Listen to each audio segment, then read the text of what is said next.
about to start recording. Ryan S., I saw you have a question. Okay, so we're now live and we're recording here. We've got, looks like 23 students joining us today. And if you guys couldn't make it again, I'll post this to the website in a little bit. Ryan S., I saw you had a question. So either unmute yourself or if you feel like you can type it into the chat, go for it. I'll just say it.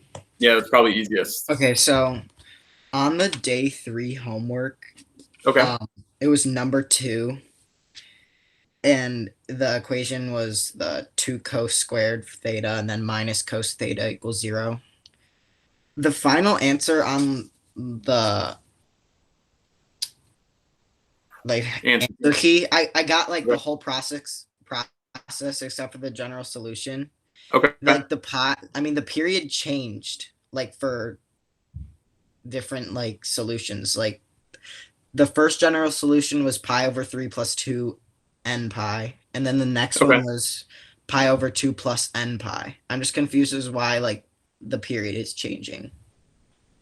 Sure. So this was the equation, right? 2 cos squared minus cos? Yes. Okay.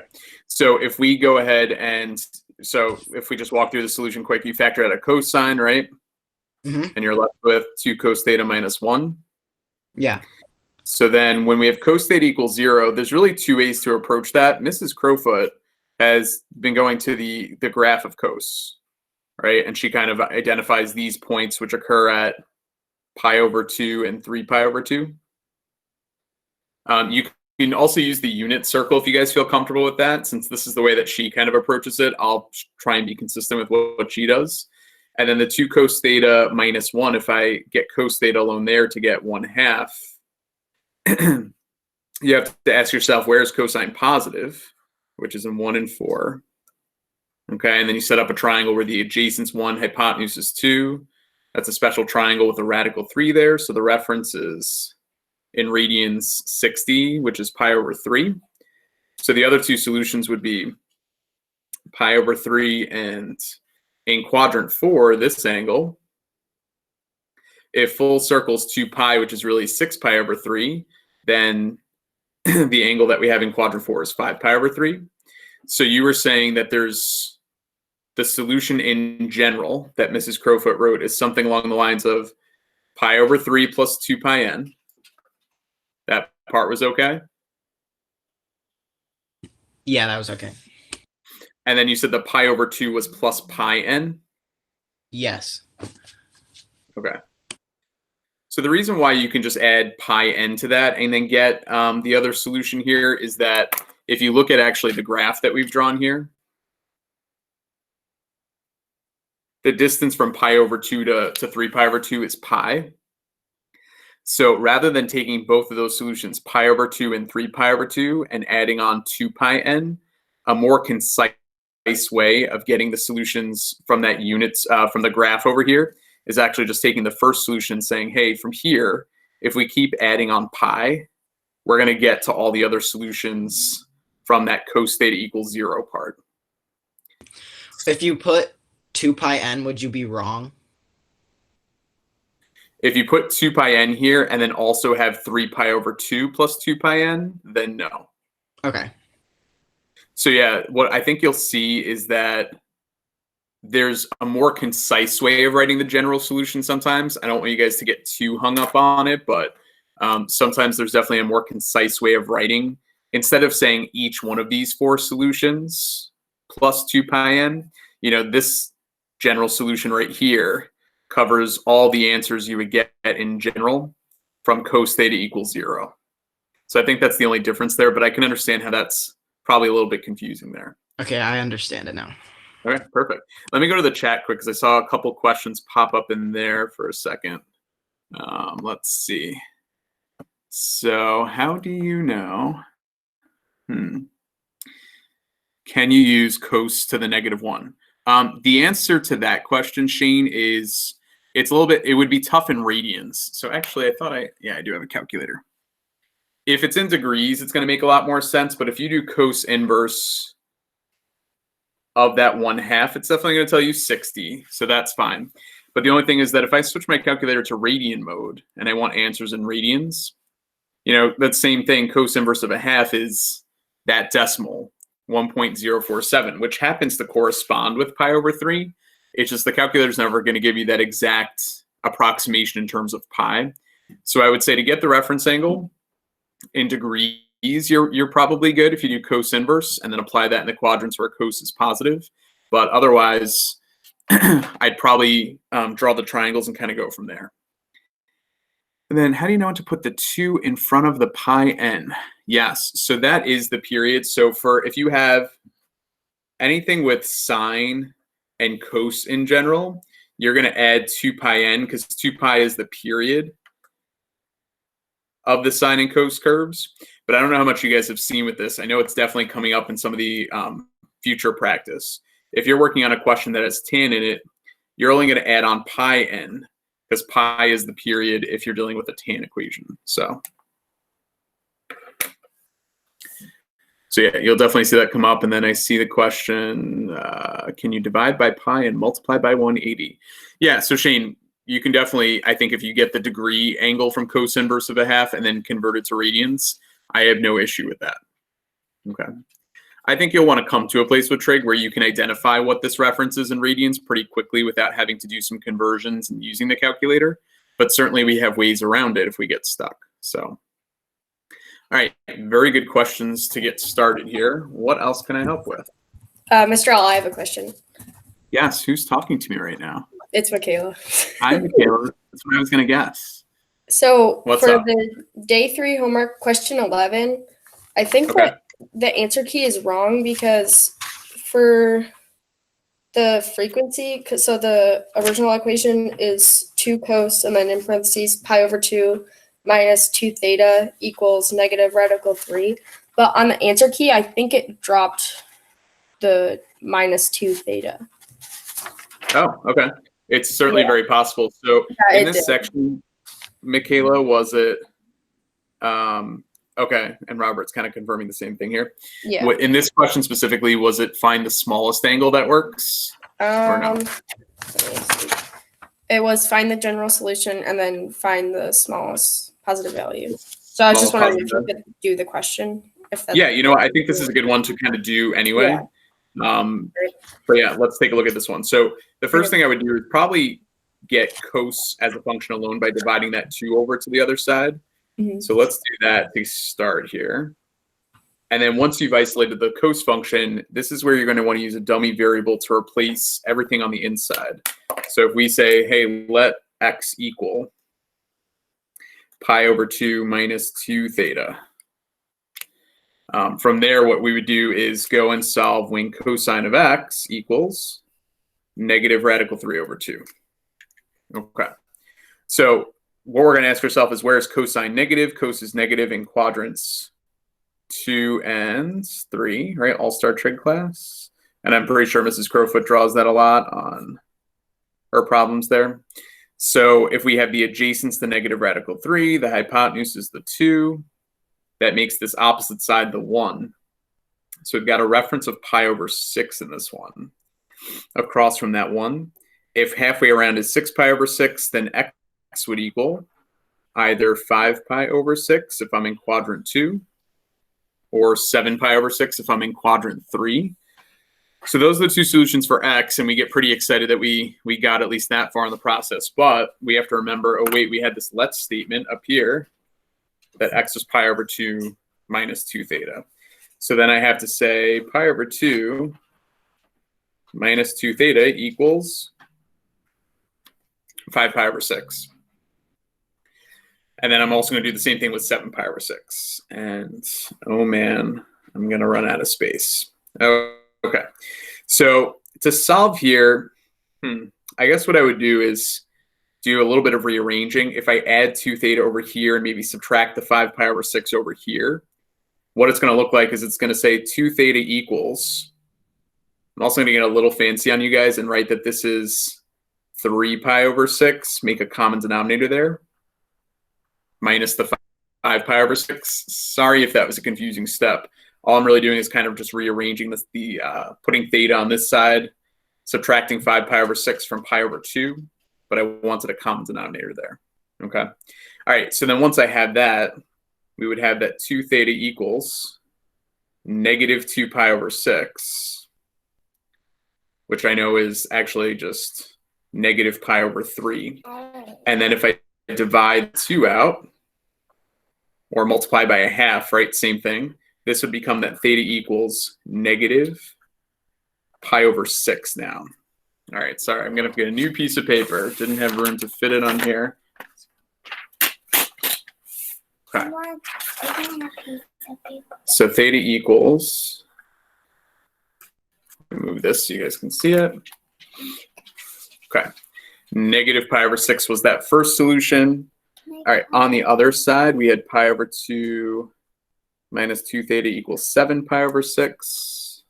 Okay, so again, maybe some quick rearranging would get me that 2 theta equals, it's going to be 3 pi over 6 minus 7 pi over 6, which is negative 4 pi over 6. Or you can change that to negative 2 pi over 3. Okay, dividing that by 2 or multiplying by a half, whatever's easier. If I multiply by a half, it looks like we get those to cancel. The other solution is negative pi over 3. Okay. Michaela, is that looking kind of where you're at so far in the problem? Is that all sounding okay? Yeah, that's what I got so far. Okay. So now that I have those two solutions, if we want to write the general solution, the only thing we have to think about here, and I think this is the issue that maybe you brought up, is that when you have an increased frequency, right, when you have that 2 theta, that typically the period of a cosine function would be 2 pi. But what we have to do is we have to take 2 pi and divide by the frequency of 2 to say, hey, now the solutions are going to occur every pi instead of occurring after 2 pi. So I would write the solution as negative pi over 6 plus pi n. And then we would have negative pi over 3 plus pi n. Have you guys been okay with the nes thing? N is an element of the integers. I know that's a little bit weird to write, but when we introduce this variable n, we sort of should define what it is. So if n is any integer, that would get me to all the other solutions. And then I think we decided that we wanted the first positive solution. Ms. Crowfoot kind of likes to set up a chart where, you know, we have these two solutions here that we're working with. And if we start with n equals 0, you get 2 negative answers to start. So neither of those are positive. But I'm pretty sure if we go and move on to n equals 1, we're going to get the first positive solution, right? Because negative pi over 6 plus pi, that I believe would be 5 pi over 6. And that's the smallest positive solution. If I come over here and I add on pi, that's going to be, let's see, maybe not. Hold on. No. Negative pi over 3 plus pi is actually 2 pi over 3, which is smaller. Never mind. Yeah, because negative pi over 3 is actually further to the left than negative pi over 6. So I guess when we add on pi, this is the smallest solution, 2 pi over 3. Is that sounding like what you would get there for your solutions? That's what I got. Yeah, 2 pi over 3 is the smallest of those solutions, and here's what the general solution should look like. There hasn't been a lot, I don't think, that shows a check for any of this stuff, guys, but keep in mind you can check on the calculator if you go back to the original, and let's say even do something like y1 and y2, and then you'd want to make sure you're in radian mode, because we definitely have something with pi over 2 in it as part of the phase shift here. If you put this in and you find the points of intersection, you're hopefully going to get intersection points that correspond with some of the answers that we're getting here. Now, keep in mind, when you look at the intersection points, it's going to give you the decimal values, not the exact radian values in pi, but you guys can kind of check that. So, all right, Abby has a quick question about where is tonight's homework. So tonight, I think what it is tonight's the day 5 evens. So if you look at the link on Mrs. Crowfoot's website with all the blank worksheets, there's something that says day 5 homework, and it says in big caps letters evens.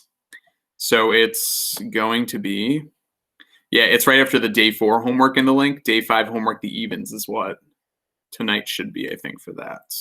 All right. Let me see if I missed anything else in the chat over here. There's a homework 5 in the packet, but Ms. Crowfoot's website says review. Okay. Yeah, I think what we'll say is that the review should really be tomorrow night, guys, because Friday on the calendar is the quiz. So if you've already done those even questions, then you can skip to the review and get yourselves a little bit ahead. Okay. All right. What else can I assist you guys with?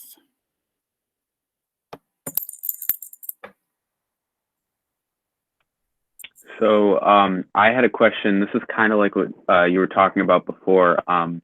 Number 6 on the day 3 homework. Okay. The solutions on the answer key are written as just pi over 15 plus n pi and 14 pi over 15 plus n pi. And I know you said that that's how to write the concise solutions, but like, so we would still be correct if we wrote all 4 answers plus 2 pi n?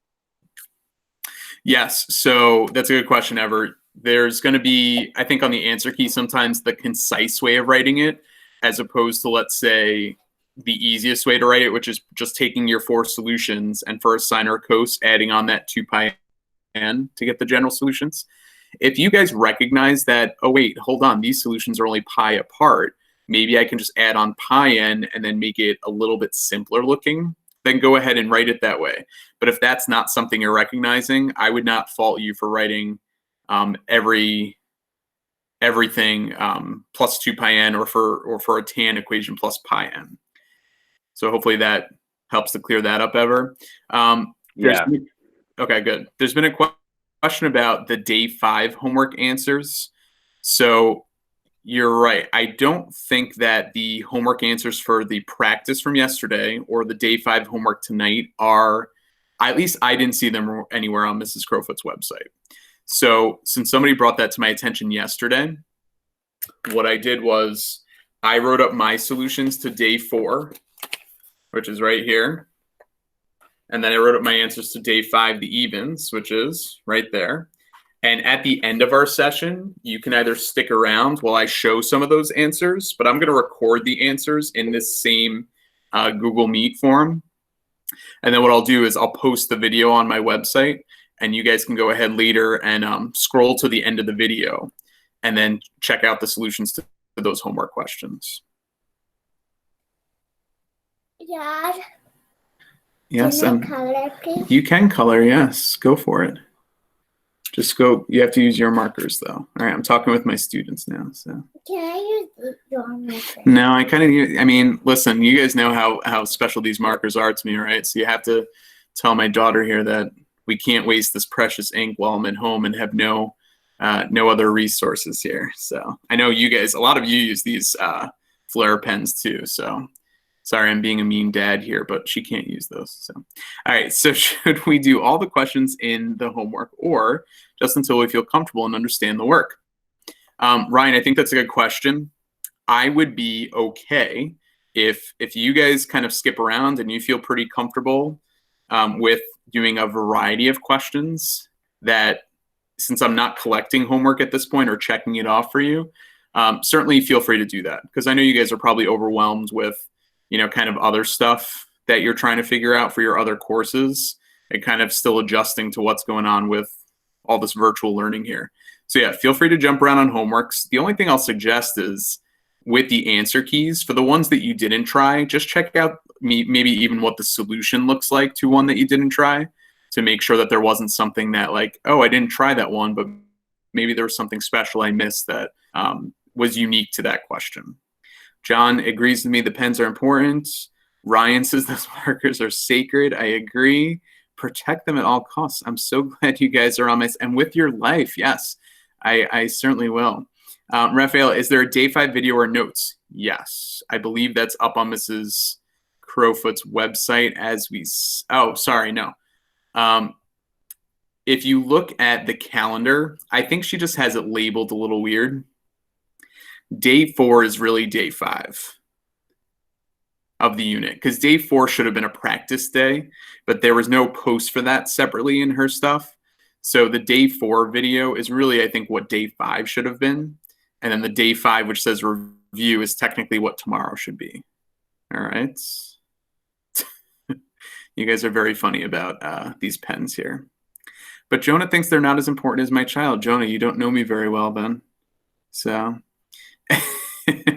no, I mean, I'm trying to be a good dad over here, but listen, she's got a lot of markers, so she'll figure it out. Okay, sorry, back to math. What questions can I help you guys with? Anything else?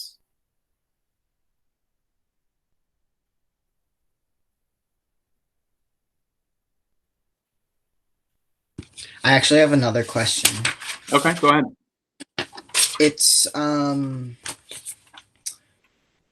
the day 2 homework. It's the last question. It's like number 4. It's tan x squared Okay. and minus 3 tan x plus 1 equals 0.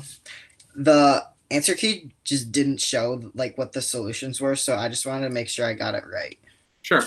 So at a really quick glance for this example, I'm thinking it doesn't look factorable to me. So did you do quadratic formula, Ryan? I actually plugged it in my calculator because I looked at the answer key and they did like the Y1 and the Y2. So I just Okay. that was I'm the wondering easiest if it said that in the directions somehow that we should have. I'm not sure. Like all the last ones on that homework, like pretty much all of them were plugged into the calculator. I see. Gotcha. Did Mrs. Crow? I think Mrs. Crowfoot modeled an example of quadratic formula with. She did. Okay. So you know what, Ryan? I'll do that quick anyway, just to show you guys what that looks like, because I think we haven't really talked about that as a group yet. And then hopefully it will confirm that these are the same solutions from the calculator. And was it in degrees or radians, Ryan? That was in degrees. Degrees. Okay. So when I solve this, since it's not factorable, guys, instead of saying x equals negative b plus or minus the square root, I'm just going to write tan x equals. And I think Mrs. Crowfoot probably used a dummy variable, like subbed in like a squared minus 3a plus 1. Feel free to do that if you want, but it's the same thing as writing over here tan x equals negative b, which is positive 3 plus or minus. See, you even get some singing for me today. Wow. Plus or minus the square root of negative 3 squared minus 4 times 1 times 1 all over 2 times 1. Okay, so then we get tan x equals 3. Thanks, Michael. Plus or minus 9 minus 4 it's going to be a 5 under the radical there. Yes, I agree. We do need Mr. Gill. He probably could have Google Met with us today. Is that is that an acceptable form of Google Meet? We Google Met yesterday, the past tense. I'm just getting used to all this new lingo here.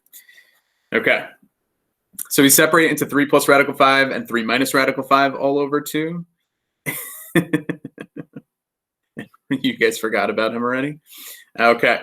So what I like to do, guys, with a situation like this is I figure out what's the decimal equivalent of this. So if we do 3 plus the square root of 5 and then divide that by 2, so that's 2.618. And the reason why I like to see what the decimal equivalent is that tells me that if tan is positive, we should get a quadrant 1 and a quadrant 3 answer. Okay, oops, sorry, you guys can't see this. Move that down a little bit. Okay, so with that decimal 2.618, tan should be a positive number in quadrants 1 and 3. Since this is not a special ratio by any means, 2.618, you're going to do second tan, right, tan inverse of 2.618. Oops, I'm in radians. Let me switch it to degrees. Okay, try that again. So I got about 69 degrees. So that would be the first solution if I'm in quadrant 1. In quadrant 3, you would take the reference and add on 180. So 180 plus the reference is 249 degrees. Ryan, are those two answers so far things you got from the calculator?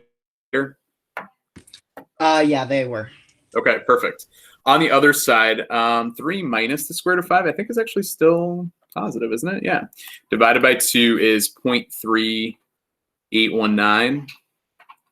So if we're still positive for that ratio, we're still in quadrants 1 and 3. Tan inverse of that number is a reference of 21 degrees. So that's another answer. And if I add 180 to that, we get a total of 201. So those are the 4 solutions that, yes, you should be able to confirm using the calculator here. The only thing I want to bring up is if tan is, or really sine or cos for that matter, equal a negative number, guys, you might have seen Mrs. Crowfoot in her videos and in the answer keys and stuff like that. Do tan inverse of a positive instead of a negative, because otherwise you get negative reference angles, which are a little bit weird. So if I have, let's say, tan x equals a negative on this side, I do tan inverse of that positive decimal, but then I apply that reference angle in the quadrants where tan is negative, which is 2 and 4. So I'm sure that's a detail that's a little bit tough to get used to at first, but whenever you have sine, cos, or tan equaling a negative, do tan inverse of that positive number, but apply that reference in the quadrants where that function's negative. Last quick note about this is if you had sine or cos equals 2.618, I hope you guys would jump to saying no solution there.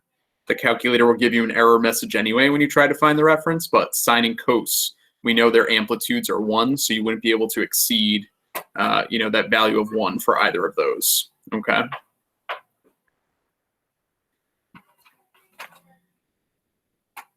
All right, anything else we can go over as a group? These are really good questions. Could you do another example of that? Another example of quadratic formula? Yeah. Yeah. Thank you. I'm sure I can easily make one up, John, but do you have one specifically you want me to look at? Was that John, I'm guessing? Yes, Okay. it was. It doesn't matter which one you do. Doesn't matter. Okay. Yeah, just any one. I just want to go through the motion, I suppose. Yep. If you. So the other thing I'll say is that for some of the ones that, let's say, you can't figure out how to factor it, feel free to use quadratic formula if you guys get to a place where you're feeling, pretty comfortable with it.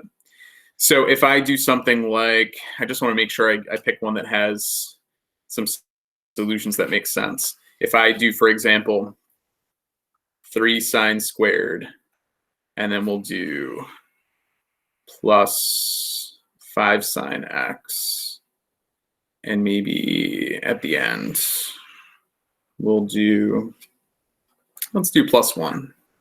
That sounds like it might work out here. Okay, so this is something that, if we tried for a few seconds to factor it, I don't think we'd come up with something that's factorable. So if I start quadratic formula, this would say sine x equals, and negative b would be -5 plus or minus the square root of b squared, so 5 squared, minus 4 times 3 times 1, all over 2a, where a is 3. So then I get sine x equals -5 plus or minus. This is going to be 25 minus 12 under there, which is 13, if I did that correctly. And you guys, I know, will chime in if I make a mistake along the way. So we've got -5 plus or minus the square root of 13, and then it's all divided by 6. So now we're going to have to split this up, and we're going to see sine x equals -5 plus radical 13 over 6. Sine x equals -5 minus the square root of 13 over 6. And let's see what those are as decimals. Okay. So -5 plus the square root of 13, and then divide that by 6 to get -2.32 something, ... All right, so this is one of those cases where if sine equals something negative, then I'm going to type in sine inverse of positive 0.232 to get the reference angle. But I'm going to apply that in the quadrants where sine is negative. And all-star trig class, ASTC, would tell me that sine is going to be negative in quadrants 3 and 4. So what I'm going to do is I'm going to actually just really quickly on the calc multiply that by -1 to make it a positive number, and then do sine inverse. So the reference angle here is a tiny angle of 13 degrees. So there's my reference. 13 degrees won't be an answer to this because we got to apply that in quadrant 3 and quadrant 4. So in quadrant 3, you would do 180 plus 13, which sounds like 193 to me. And quadrant 4, 360 minus, I'm really hoping is like that 347 sounds right to me. Okay. So there's one side of it. If I go to the other side where we had -5 minus the square root of 13, And by the way, you guys can type this in all at once, right? You can do fancy fractions. Actually, since I messed up, I might as well do that anyway. -5 minus the square root of 13 divided by 6 is -1.43 something. So we get sine x equals. And what are you all going to do in this scenario when you see sine x equals -1.43? No solution. No solution. Yes, thank you for chiming in. And I love the chat, no solution. So sine can't exceed -1 to 1, that range of outputs there. Now, if you're like, oops, I forgot, let me see if I can draw some triangles where sine is negative, and you still try to multiply this by -1, and then do sine inverse, you're going to see the calculator has an error for you. Okay, it's not in the domain of that function. You can't have an input for sine that outputs. Isn't that the same error that it gives if you like divide by 0? That might be, it might say undefined for that, John. Okay. It might be a little different, but if I do 1 divided by 0, it just says 0 divided by 0. Yeah. Okay. So a little different error message there, but there's other times where you're right. You would get that same message for a domain error. So you might get that, actually, you would get that error if you tried to do like log of a negative number, right? Log of -2. Oh, it says non-real answer. But there's other times where I've seen that message pop up. So does that help to see another example of quadratic formula there? So the only two solutions Yes, it does help. would be actually these two. And if you graph it on the calculator, this thing's going to look really funky. Like we've never graphed something with, trig functions squared in it or anything like that. So we wouldn't really know what the graph of this looks like. But if you check it out on the calculator and see where it hits 0, in degree mode, you should see it hits at 193 and 347. So. Okay. All right. Very good. What other questions can I be here for? So Jonah says, quick question. What is frequency? Asking for my friend Kenneth. That is a good question, Jonah. So Jonah, the frequency would be if there's a number next to x. So like I think there's some equations. And I feel like, Abby, did you have a question about homework 5? Did I see that earlier? Sorry, I'm not always keeping up with the chat here, but did I see a question, I think, from Abby about like homework 5 at some point? Maybe. I don't know. Yeah, so Abby says, can you do an example from the day 5 homework? I missed that a while ago. Okay. You guys are so funny in this chat. By the way, when I end this session, I also get a transcript of the chat, which I think is pretty funny. So maybe just for fun, I could also post that at some point. So people who missed out can see just what we were able to chat about today. Abby, I'm going to pick just a random question, but similar to stuff that you would have seen in homework 5. So let's say I have, and this will go to Jonah's question as well. If I have sine of 2x equals -1/2. So Jonah, the frequency is that 2 coefficient right here next to the x to answer that question. So when you double the frequency in a trig equation, you should then get double the number of answers. If we're thinking about the graph real quick, which graphing's not too long ago for us, right? So sine as a function looks like this. But if you have a frequency of 2, we know that the period of the graph would be that we would see that by pi. So if we're trying to solve this from 0 to 2 pi, let's say, we're going to get that same curve to repeat again. And if I ask you, hey, where does this equation equal -1/2? -1/2 would be this line right here. You're not going to just get 2 solutions where sine is negative, but you wind up getting 4 solutions total. Let me kind of walk you through real quick how we would get those 4 solutions to maybe answer Abby's question and see what happens when we double the frequency here. You're going to want to be using a dummy variable. So let's say we let theta equal 2x. So if I solve when does sine theta equal -1/2, well, sine is negative, like we said, in quadrants 3 and 4. Opposite over hypotenuse is the value for sine there, right? So the reference angle across from that 1, if we label this as radical 3. Do you guys want degrees or radians here? What do you think? I feel like we usually do radians for this. Does it matter? No comments? Okay, I'm doing gradients. All right, so the reference theta here would be pi over 6 across from that 1 there. And then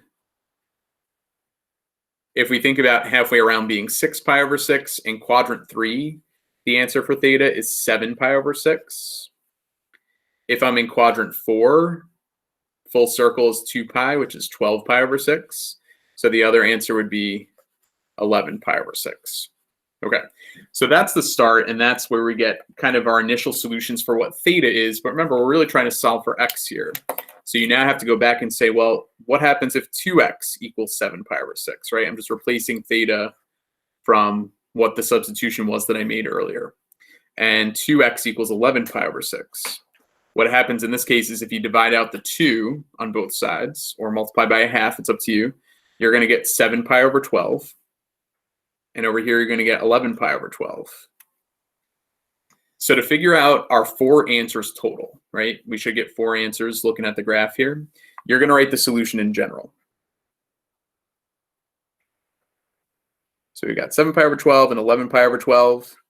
And the only thing you have to remember is we're not adding on 2 pi n here. Because what's the period of this graph? The period of the graph is it occurred in pi. So these solutions don't repeat after 2 pi. They actually repeat after a distance of pi now, because that's the new period when we double the frequency. So you'll see in some of my answer keys later on, guys, that off to the side I did the period is 2 pi over the frequency, which is in this case pi. Sorry, you can't see that. Let me move it this way for you. So if you kind of work out the period off to the side, the general solution would add on pi n to both of these. Of course, n is an element of the integers. Once you have that general solution, then you can come over and say, all right, if n equals 0, and n equals 1, and n equals 2, what are my solutions from, let me just call this like solution x1 and x2, just to make my life a little bit easier. So we'll do an x1 and we'll do it in x2. Okay, if n equals 0, I get the initial solutions, 7 pi over 12 and 11 pi over 12. If n equals 1, I'm adding on pi to this, which is really 12 pi over 12. So 12 plus 7 is 19 pi over 12. 12 plus 11 would be 23 pi over 12. And then maybe I'll plug in n equals 2, and if I need to, n equals 3, but I think we're going to see that if I plug in n equals 2, that's 2 pi, that I'm adding on to something else. So I didn't set this out initially, but if I'm only solving from 0 to 2 pi, if those are the restrictions, then when I add on 2 pi to this, what that's going to actually become, if I'm doing the math right, is 31 pi over 12. And that solution is too big. It's bigger than 2 pi. So the 4 answers to this question are, without rewriting them, what's in the chart right here. 7, 11, 19, 23, pi over 12. Okay. So that's going to be, I don't think that's an exact question from day 5, but that will help you with the day 5 homework for sure. And it definitely goes to address any questions about what, changing the frequency might do. So, okay. Even though we're not supposed to do question number 11 on the day 5, can you do it? Kind of confused on it. Yeah. What was that question, Shane? Number 11 on the day 5. I know it's odd, but Yeah, can you just read it off to me since I don't have it in front of me right now? cosine 3 theta equals negative root 3 over 2. Okay. So how many answers do you think we're going to expect for something like this? I think I got 5. Do you say it's negative root 3 over 2? Yeah. Okay. So if I think about cosine, there's cos. If I think about the frequency of 3, that's how many cycles I'm going to see by 2 pi. So I'm going to see a second cycle and then a third cycle by the time I get to 2 pi. Negative radical 3 over 2 as a decimal is going to be negative something. I don't really know. It's like negative maybe 0.866 or something like that. So I think if we do this correctly, we should get a total of 6 solutions. So let's check it out real quick. Do a quick dummy variable, let x equal 3 theta. And then we got to see where cosine's negative, which is quadrants 2 and 3. So we got cosine's adjacent over hypotenuse. Is this the same reference as the last one? Reference is pi over 6 again. So x could be, if I'm in quadrant 2, it's 5 pi over 6. If I'm in quadrant 3, it's 7 pi over 6. So once we get our solutions for x, it's important to remember to go back and re-sub in that we're solving for theta. So 3 theta equals this, and 3 theta equals that. Okay. If I divide the 3 over, we're going to get theta equals 5 pi over 18. And over here, 7 pi over 18. So the only thing is when I go to write the general solution, it's going to be 5 pi over 18 and 7 pi over 18 plus the period.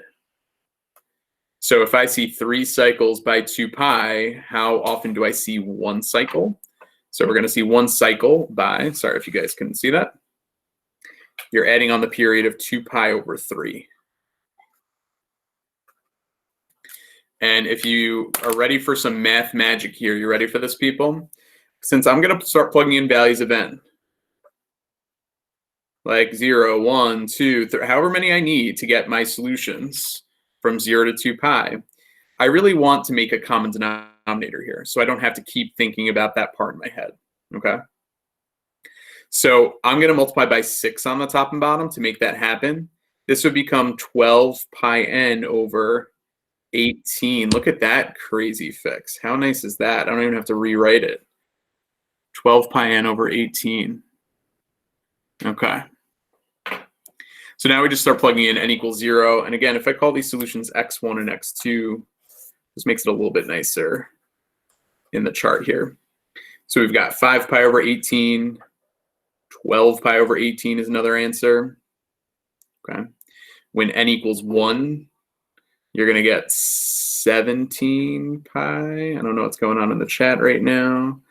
And 19. No? Did I do that right? Sorry, guys. This is supposed to be a 7 up here, not a 12. I think it is 17 and 19, though. Yeah, 17 and 19. Yep, those look good. The original were 5 and 7. Sorry about that. When n equals 2, the top becomes 24 pi. So now add that to 5 to get 29. And the last one should still fit up there. 24 and 7 is 33, 31, right? Yeah, 31 pi over 18. The last one, if I try n equals 3, I'm adding on 36 pi to something over 18. 36 pi over 18 is really 2 pi, right? So the last solution, I guess, 36 and 7 is 43 pi over 18. And this one's too big. So the only solutions are those. Okay. Does that look good for that one, Shane? Yeah. Okay. And I realize some people are kind of popping in and out of the chat here. No big deal. If you guys have to go at any point, it's it does not matter. You know, to me, we can certainly, you can look back at some of the stuff that you missed later when I post the video on the website. Anything else? Maybe like 1 or 2 more questions, and then I'll stick around for a little while and show some answers to homeworks 4 and 5.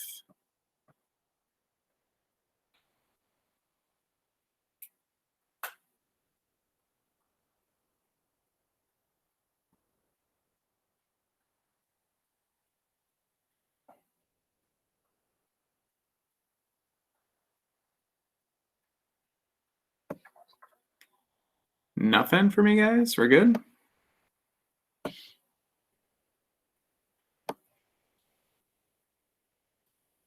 This was definitely an awesome group that showed up today. I really appreciate you guys taking the time and effort to meet up with me this afternoon to go over some of these questions. I hope that even if you didn't ask something, that you gained something from the questions that we went through as a group right here. And we'll probably have another one of these, I'm sure, at some point next week to check in again. If you guys have questions that you'd like to meet one-on-one about, we can definitely use it for that. You know, if you have questions that you want me to write up as an answer and I could send it to you that way, feel free to reach out to me. I want to be here, you know, as a resource for you as much as I possibly can. But I guess at this point, if nobody has any more questions, what we'll say is if you want to stick around while I'm, kind of showing some answers to day 4 and day 5, feel free to stick around. If you're like, nope, I think I'm good for now, I'll just check the answers later on. Feel free to leave the chat, and hopefully I'll talk to you guys soon. Does that sound like a plan, everybody?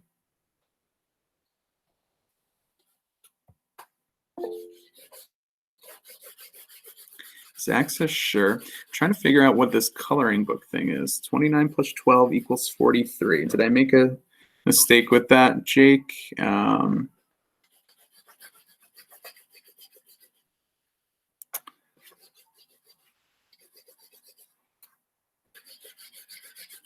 So for that, are we talking about that last solution, Jake, there? So for the last case, I think, what was I doing? Oh, you know what I was doing? I was doing 36 plus 7 for that last one. I really should have been doing 36 plus 5, though. So you're right. That's really, this one actually should have been a 41 pi over 18, which is also still too big. The 47 would have been the solution over here. Or for whatever I had, 43, sorry. Because when I test n equals 3, the top becomes 36 pi. Yeah, 36 and 5, you're right, would be 41 pi over 18. Okay.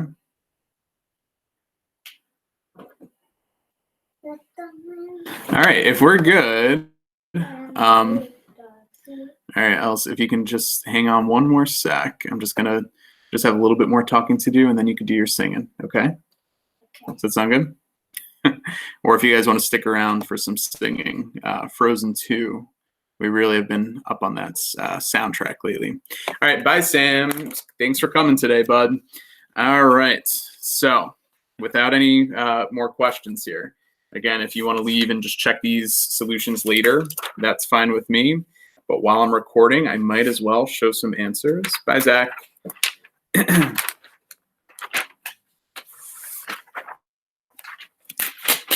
Okay.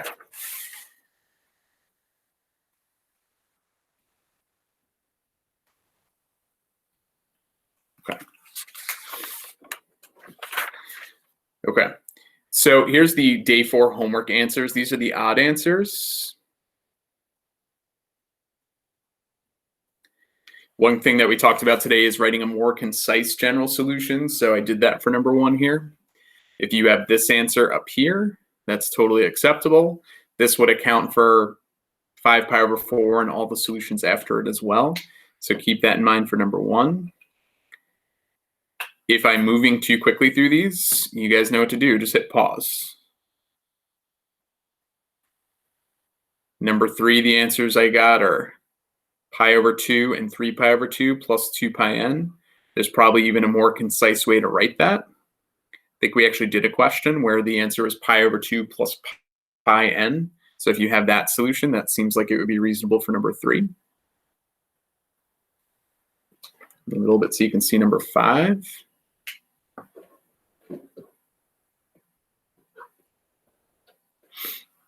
Here's the quick answers if you just add on 2 pi n. Answers if you write it more concisely would be what I have at the bottom there.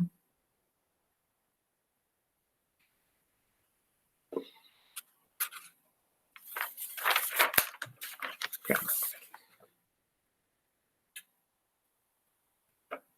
Number 7, there's only one solution after factoring at pi. So you should get pi plus 2 pi n in general. Move it up so you can see number 9.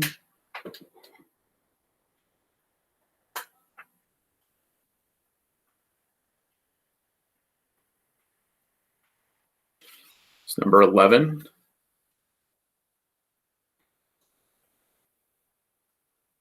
Is one that the answers were in degrees here. I did have to use quadratic formula.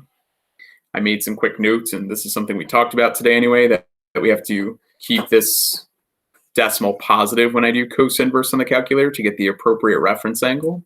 We then apply that in the quadrants where cosine is negative, which is 2 and 3. If you get a ratio for cos bigger than 1, we don't have any solutions there. So just make sure you're keeping track of some of that stuff. Okay. Number 13. When you're doing quadratic formula with cotangent, it's a little bit weird. You still set it up the same way we would for any other example.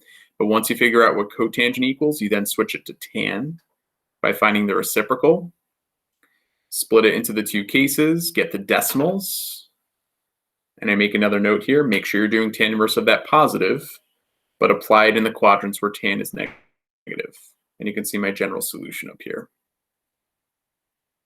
That's a more concise way of writing it, by the way. If you just took all four and added on 180n, that's okay too.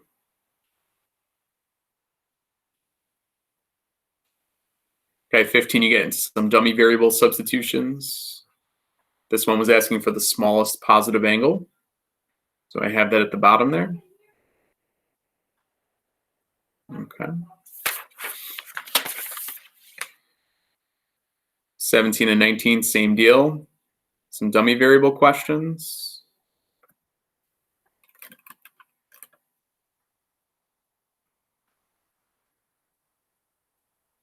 After going through this one, the smallest positive value wound up being pi over 6. And then the rest of day 4's homework, number 19, the smallest was x equals 2 pi over 3.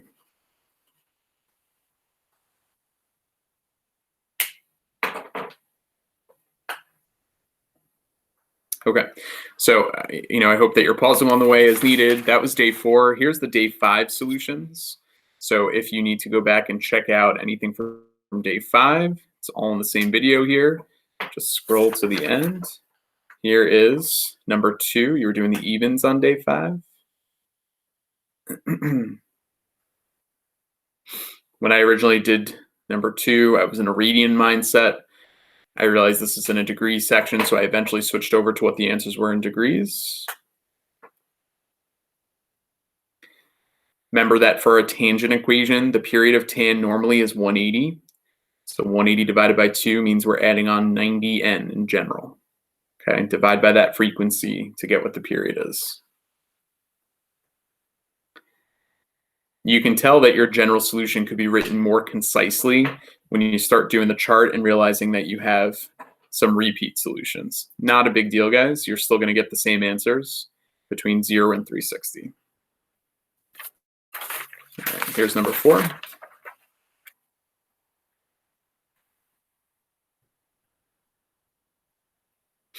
Make sure you test all those solutions until you get something bigger than 360, and then write the solutions that occur from 0 to 360.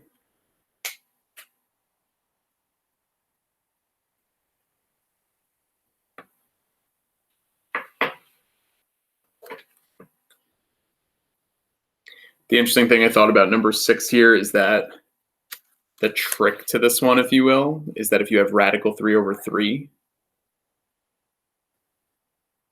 that in a non-rationalized form is 1 over radical 3. So that's what I would use to label the sides of the triangle there. It's more easy to see that the reference angle in this case is 30.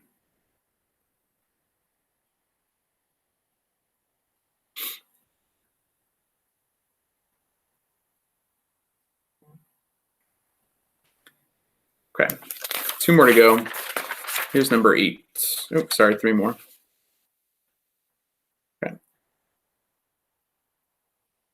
A lot of tan equations in the mix here, guys, so I hope you're getting used to this whole idea of period. For tan in radians, it would be pi over the frequency. I changed it to 3 pi over 6 to make my life a little bit easier, because when I'm going to be adding to pi over 6, I like having common denominators there.